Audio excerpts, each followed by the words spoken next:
2021, Blue Ash City Council. Can we all rise and say the Pledge of Allegiance together?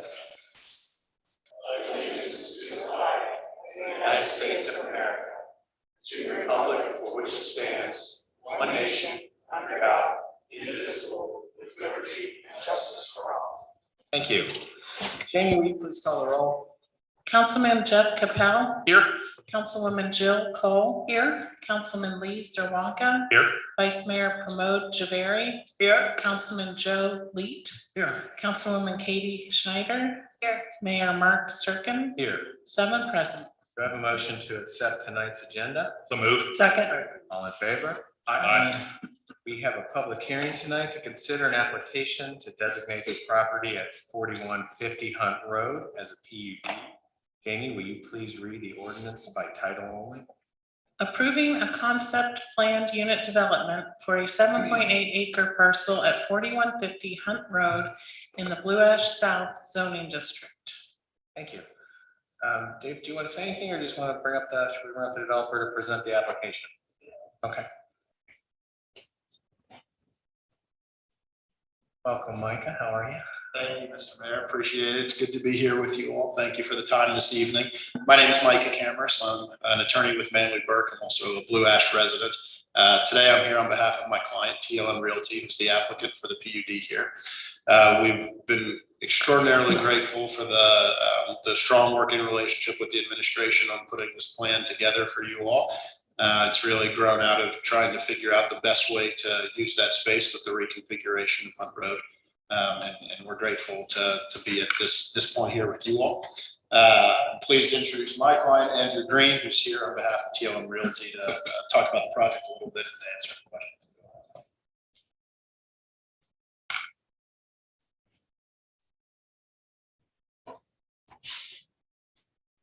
Good evening. Again, my name is Andrew Green. I'm Vice President of TLM Realty and the applicant here on the project. And I want to thank the council for having me here this evening to consider our application. As Micah mentioned, this was an opportunity in working with the administration to look for the best way to kind of bring the property forward with the new roundabout project that's now in construction. So I think this is a preliminary plan, but it sets up the right framework and structure to really organize the property in an efficient manner and kind of develop into that framework.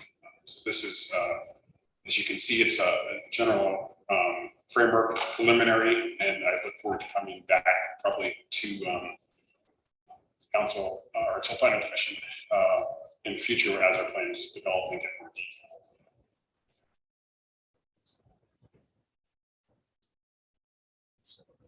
Again, thank you very much.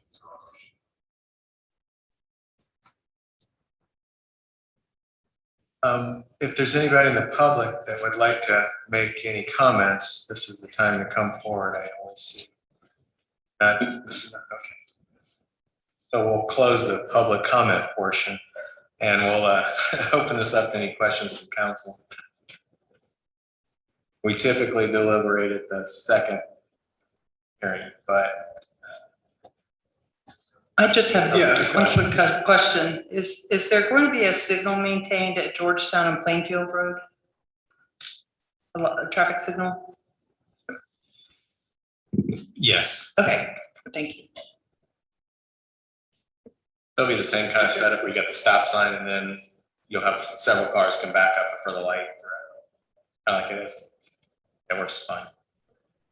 Thanks for this is a really nice submissions from the color 3D. That makes it so nice to see how nice it's going to look. It'll definitely be an improvement aesthetically of the whole area. I think especially having all the pedestrian improvements, because there are a lot of walkers through there. So.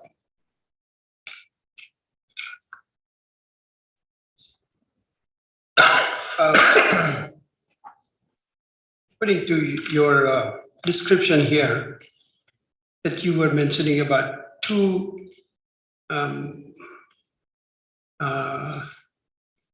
restaurant with the cars in them. Where the both going to be restaurant? One is going to be restaurant. One is going to be the bank. do you have any ideas of how that's gonna be, or both gonna be restaurant? And if both gonna be restaurant, I think that it's not enough space to me. I don't know how other people that, how you can maneuver it, all the car, in the parking lot, Sure. if you can. No, at this point, we have not determined the use for either or both of those. Those sites we're currently going to the market with a leasing broker to engage those conversations. And I think I think it is anticipated in the plan, the northernmost pad would probably be a smaller building area to be reflective of that, of the site dimensions that parking is. But we have looked through some sample uses just to confirm adequate parking, both from a tenant demand interest, market based on tenant demand structure, so that we do feel confident that with a smaller building we can accommodate a range of different uses. Again, we don't have any users that are. Okay, this was just when I read and I just wanted to ask them where we had it, so forth. Thank you. No, I have no questions. It's pretty well laid out, these papers. Yep. Close the public meeting.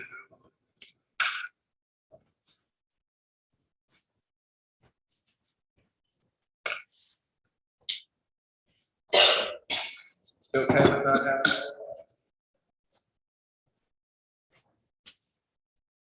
All right, we're going to have another public hearing to consider the approval of a conditional use permit for a small office at 5001 Cooper Road. Can we please read the resolution by title only? Approving a conditional use permit for a small scale office at 5001 Cooper Road in the R3 Residential High Density Zoning District. Come forward and present your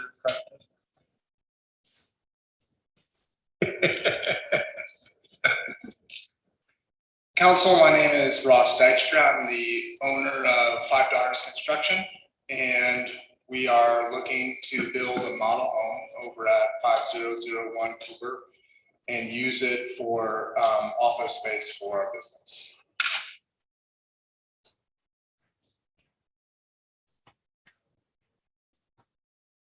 Rick, I don't see anybody public that's here to comment unless your daughter wants to. She's in favor.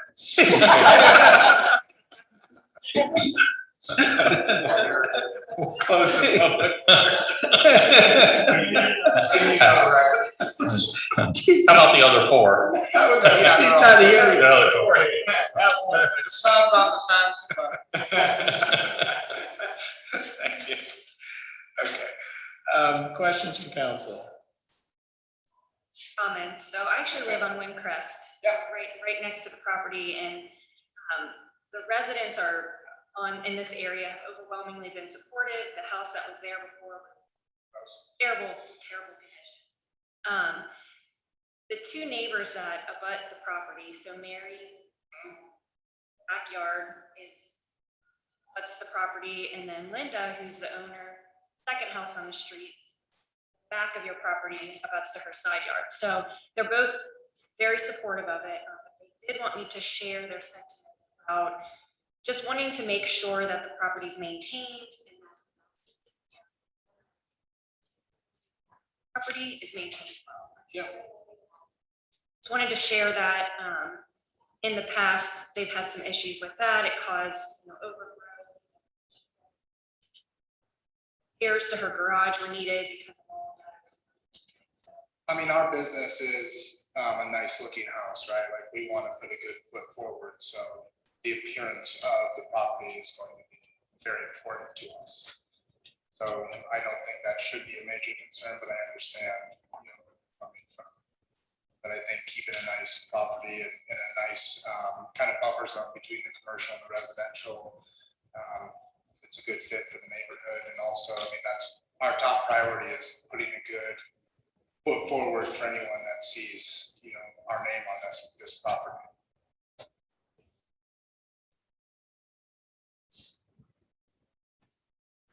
You, excuse me, you will have customers coming in to do any insides of these, or office to see? Yes, sir. And what about parking for your customers? We plan on having a couple parking spots in back for employees, and then we would have them use the driveway. Questions? You only usually have a couple employees there. Yeah, we have 3 employees right now.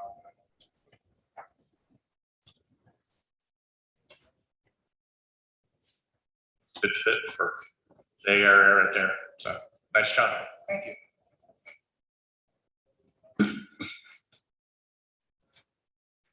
Motion to approve the minutes of the regular meeting on September 9th, 2021. Second. All in favor? Aye.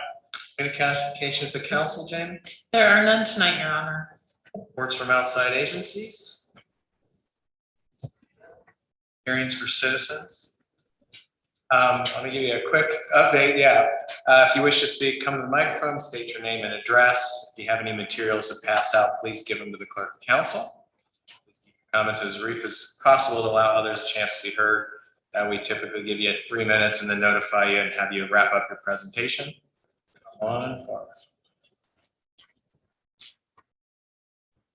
Hi, Mayor Serkin, and my name is Glenda Smith, and hello to the rest of the council members. I am here representing the Glenda A. Smith Youth Sanctuary.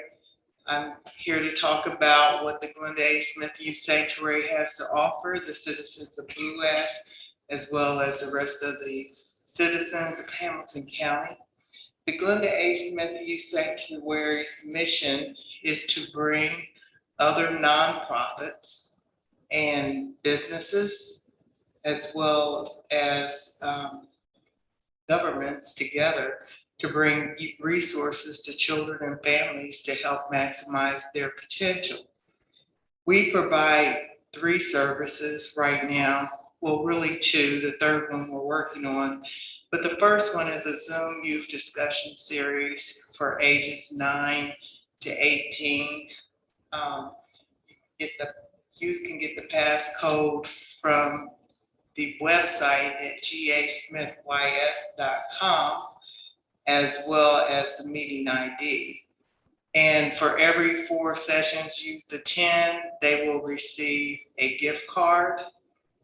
And the Zoom Youth Discussion Series explores subjects like who am I, why was I created, and it's biblically based.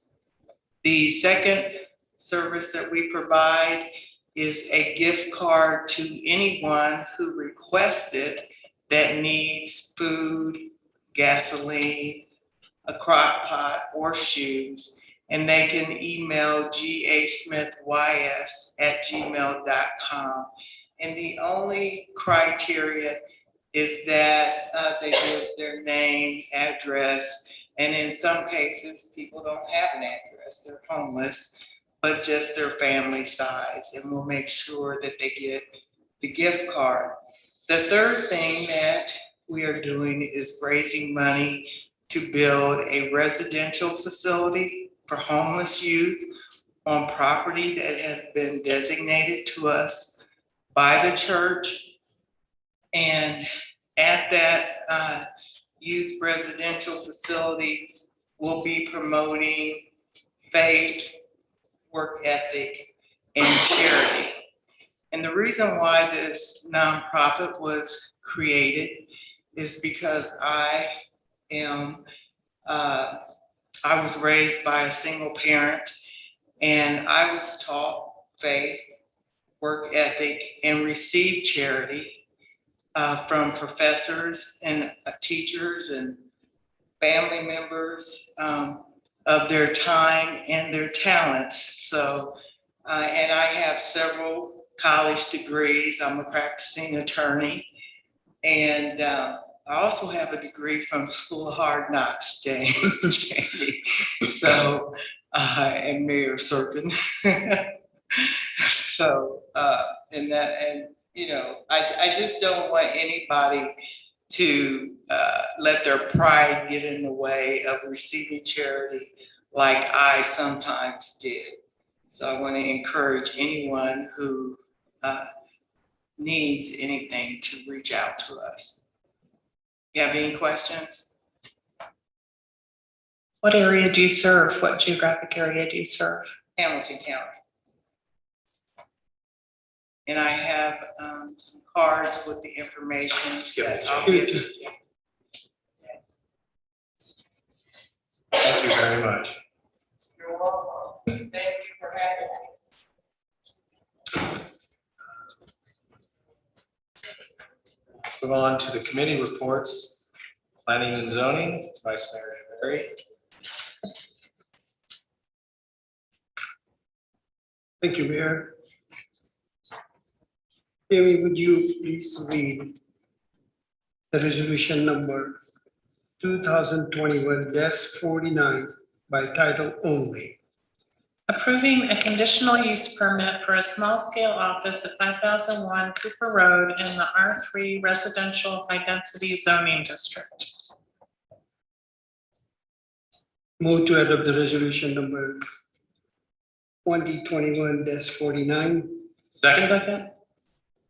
Any questions? Application. Applications, they are already mentioned everything. So. No questions? Jimmy, would you please call the roll? Vice Mayor Javari, Yes. Councilman Capell, Yes. Councilwoman Cole, Yes. Councilman Zerwanka, Yes. Councilman Lee, Yes. Councilwoman Schneider, Mayor Serkin. Yes. 7 yeses. That's all, Mayor. Thank you. We're going to move to Public Works Committee, Councilman Leet.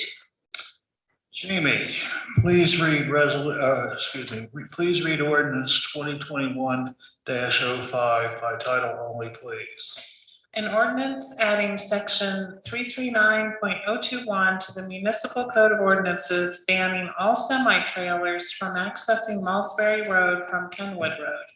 And this is the first reading. Move to adopt ordinance 2021-05. Do we need, this is the first reading? Correct. This is the first. Don't you have to have an emergency thing if you want to We don't adopt? it? have to. Okay. He doesn't want to. All we do is just read it. You're good. And we'll just discuss it tonight. Okay. Just And we'll discuss it, vote. and then you're gonna pass it. We'll- to second. Okay. We'll have a second So, reading can you and just- a future passing. Okay. Yeah. Anybody want to start discussion on this? Yeah, I'm just curious. I know that signs will be put up, but I'm guessing we'll need extra traffic enforcement. Or do the trucks tend to pay attention to the signs? Okay, I'll generally answer that. Yes, there'll need to be some enforcement. I wouldn't say extra.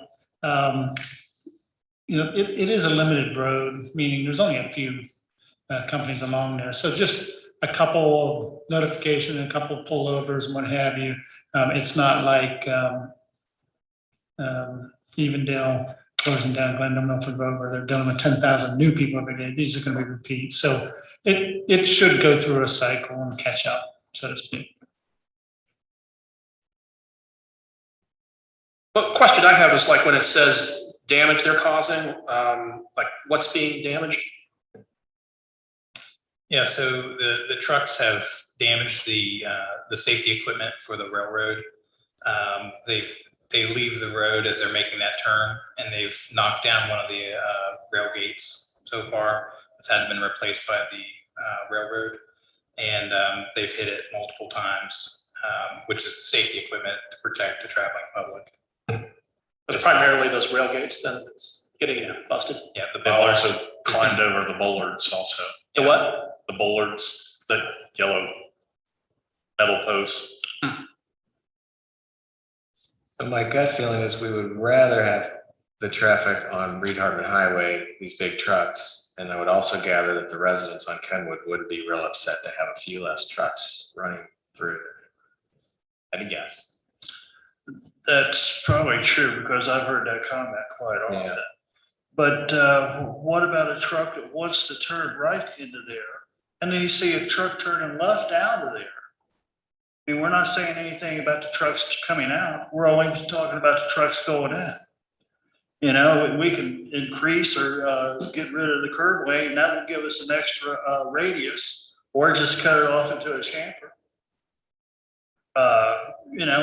Like, I think it was Joe just brought up, the extra burden on the police. I mean, hell, half these truck drivers don't even speak English. They got enough to deal with besides pulling over a trucker. And, what about all the trucks coming off of 71? And I've seen this. It's coming off 71, they turn left there on Kenwood, and then they're gonna turn right there on Malsbury. Holy shit, are we gonna have there? Yeah, see, I don't know either.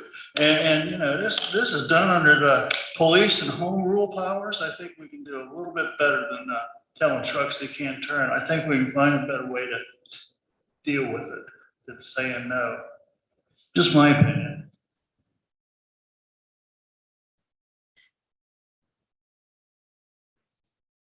Yeah, I'll offer, I don't know if it's a perfect solution, and maybe, we can get it re-engineered. It's just the unique challenge here, as I understand it, is that the railroad is just a little too close to the road. That's nothing we can change, and so it just makes it harder to pull that in, and that if you didn't have to have the signal protector or the gate. Agreed, and that's why we would eliminate that right turn lane, most of it, because you're only gonna get 2 cars in there anyway. Yeah. I mean, and if it's the railroad equipment, at the end of Reed Harbin Highway and Fields Earl, they got one of these big telephone poles. Mhm.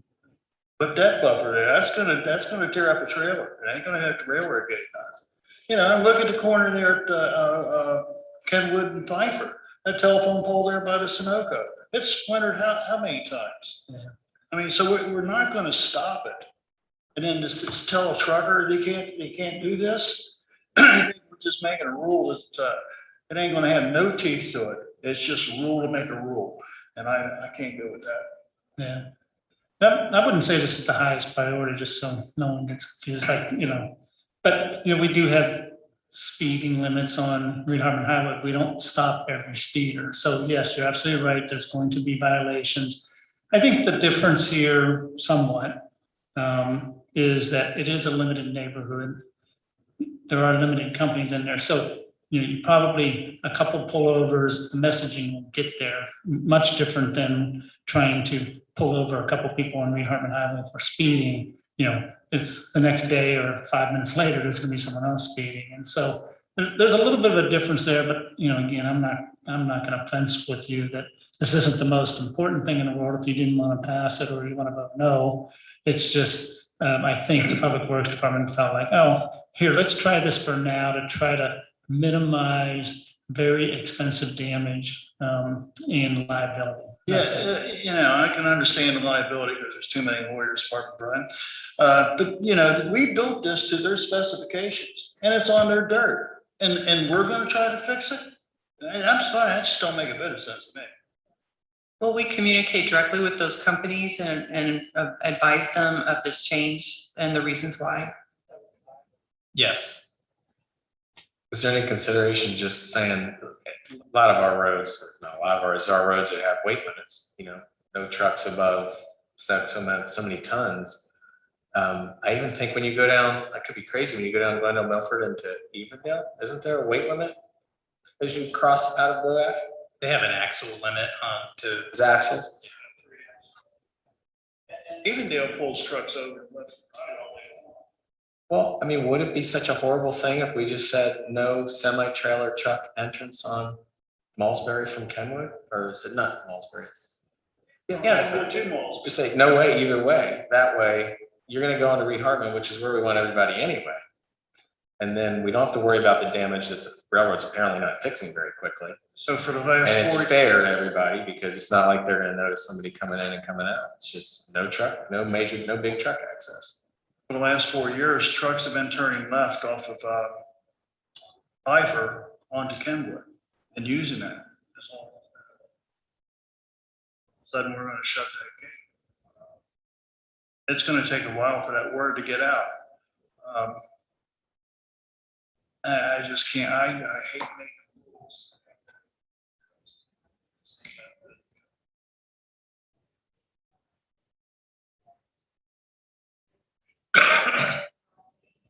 Well, even Concerns me.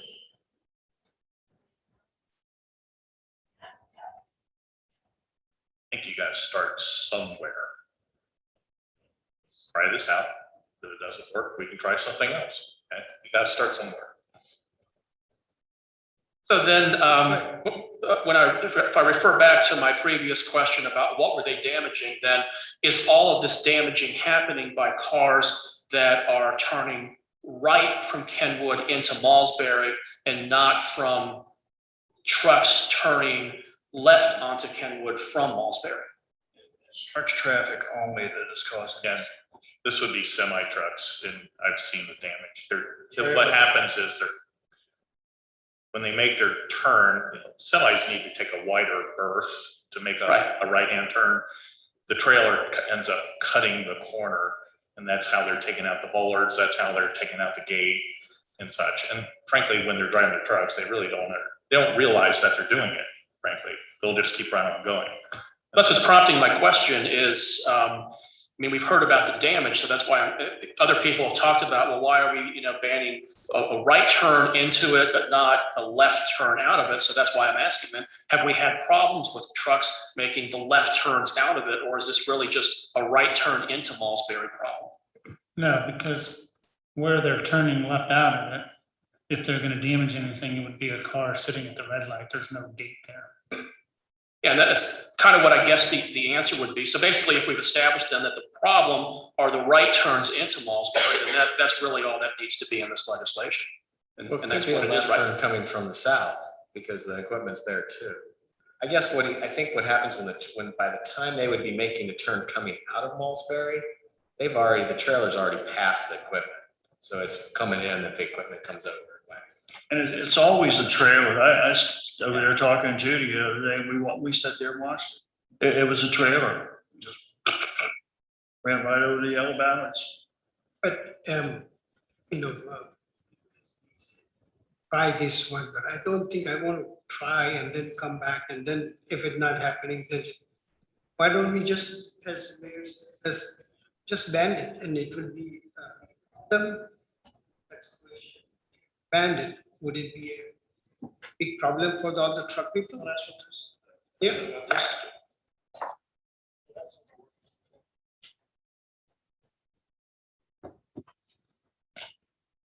Didn't know we get into such a discussion about a traffic maneuver.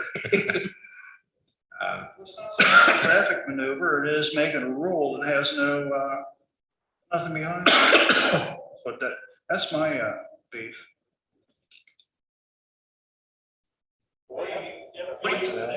What do you mean by nothing behind it? It's a misdemeanor if they do it, and if they're caught, I'll grant you that. So there is some penalty behind it. I just want to make sure. And they're get caught, and we'll say, oh, you're really not supposed to do that. We're going to give you a break this time. By the time we get done doing the warnings and playing nice guy or patty cake, we'll come up with some other reason to ban it or a better thing to do it. So yes, I understand that, but what are we really going to do? Hey man, don't do that anymore. That's what we're really going to do. I just want to make sure everybody knew it's written as a violation. That's not a misdemeanor. That's fair enough. I understand. Yeah, we don't want to be arguing about provisions that are not in the legislation. What's in the legislation is that you can't do it, and if you do it, then you're guilty of a minor misdemeanor. And it is fairly common when a new rule like this goes into effect that a grace period may be issued. But then at some point, the grace period expires, and then the real ticketing begins. This is nothing new. This is stuff that local governments have to deal with all the time. Just so you know, it only applies to semi-trailers as defined in our code. It doesn't apply to trucks. It applies to semi-trailers, which means every vehicle designed or used for carrying persons or property with another and separate motor vehicle, so that in operation, part of its own weight or that of its load or both rests not necessary by the vehicle. This precisely means nothing to anybody other than, oh yeah, it's the stuff at the end that turns wide. Would that mean like Evendale's axle limit? No, I don't see an axle limit in here. You have to meet this definition.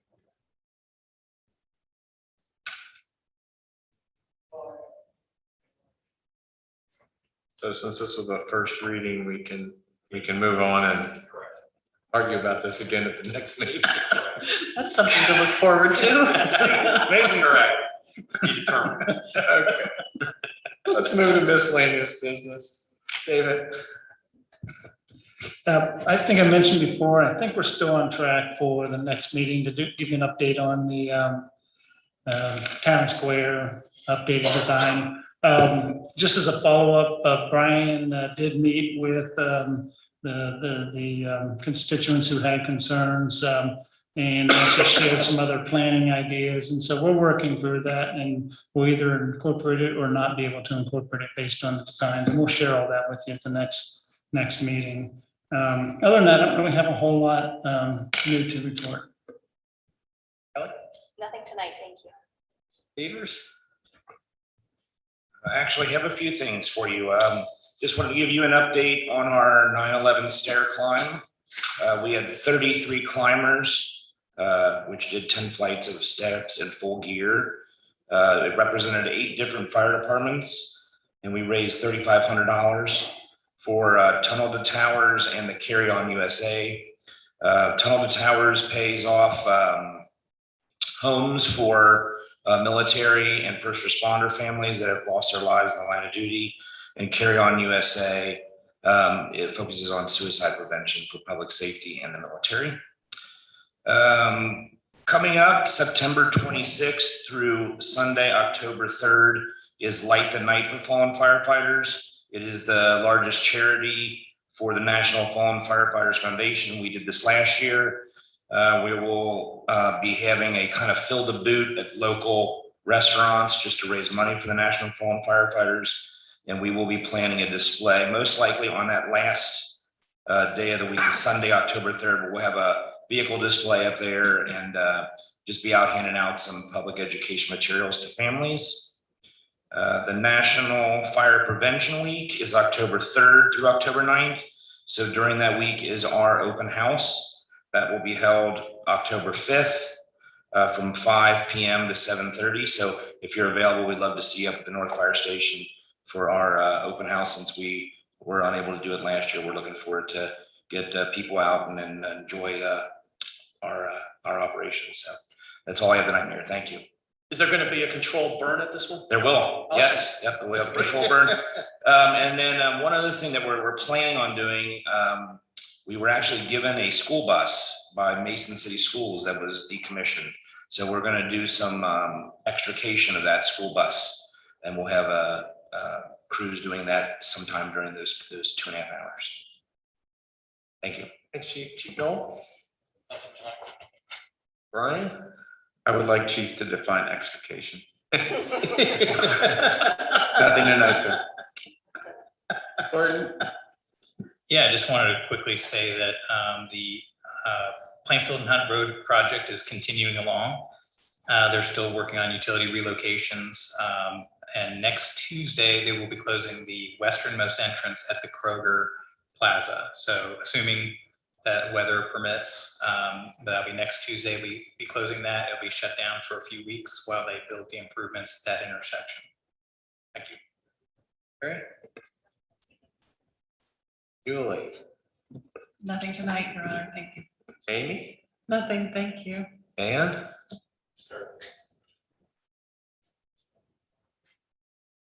Okay, just a couple of quick things. The ceremony on September 11th at Summit was amazing, and all the people, it was just very touching, and everyone did a wonderful job. It's amazing. I guess it's not amazing how hard it still is to go through that, but it was very comforting to a lot of people. So well done to everyone that was involved. And also, we stopped by the police open house last week? That was really, really fun. I learned all kinds of new things. Got to meet the new city dog and got to hear about the self-defense training that I guess if we come together with 5 or 6 women who might be interested in some self-defense training, we could do that. So I'm going to try to recruit a little class, as long as they do one that's age appropriate. Not for high school girls. So, but that's all. Council Pacheco, I missed you. So speaking of controlled burn, the Supreme Court issued its opinion on Wednesday affirming the Power Siting Board's decision to site the pipeline. on the alternate route. Disappointed by the decision, and very disappointed by the court's analysis of the evidence in the case. That's about all I have to say on that. But I did want to make you aware of that, and I sent you an email separately about some of my thoughts. Thanks.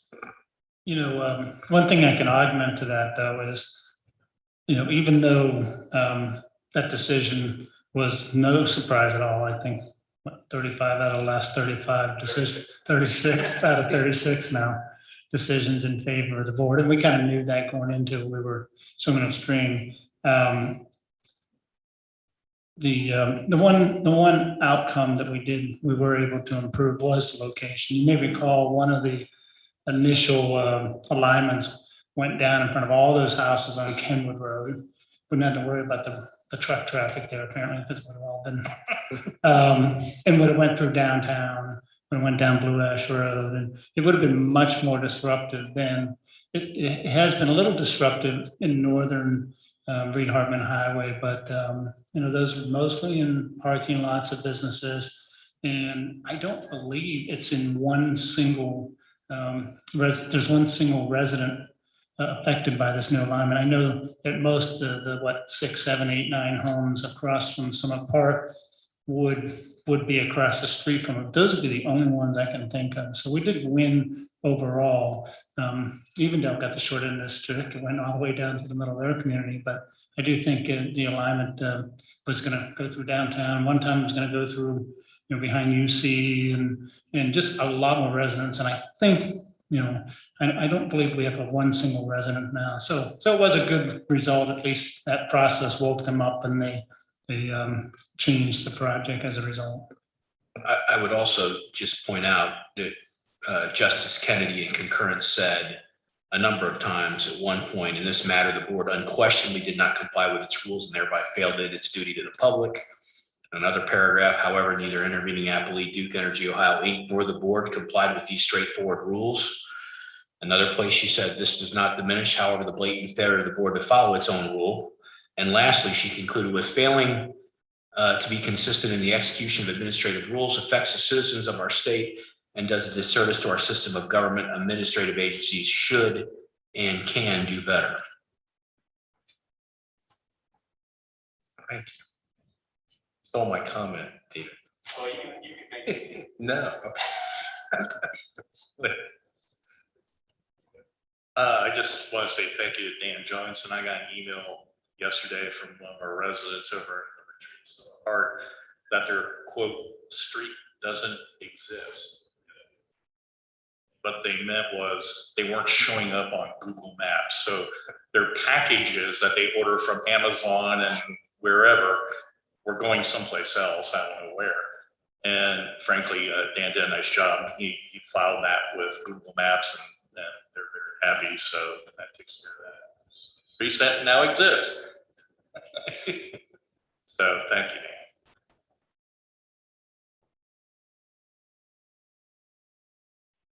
Yeah, just I'll encourage everybody to attend the Fire Open House. It's a really good event. And I'm sorry that I had to miss the police open house. I usually like to go to that one. It just happened to be last week at that same time. I was about 300 miles away hiking somewhere in the Great Smoky Mountains. So I couldn't quite make it to the open house. But next year I'll definitely hope to make it. Oh. I've used my allotted word count. DJ. No, I don't have anything, sir. I just want to thank the police and fire departments for opening up their facilities and sharing with the residents what they do on a daily basis. And the stair climb was awesome to say the least. And yeah, I mean, the route that Duke ended up using was not their preferred route, but as good as we could have it, it's our preferred route. So I consider it a win. So thank you very much, Counselor. With that, I would entertain a motion to adjourn. So move. That's it. Second. Favor? Aye. Thank you, everybody.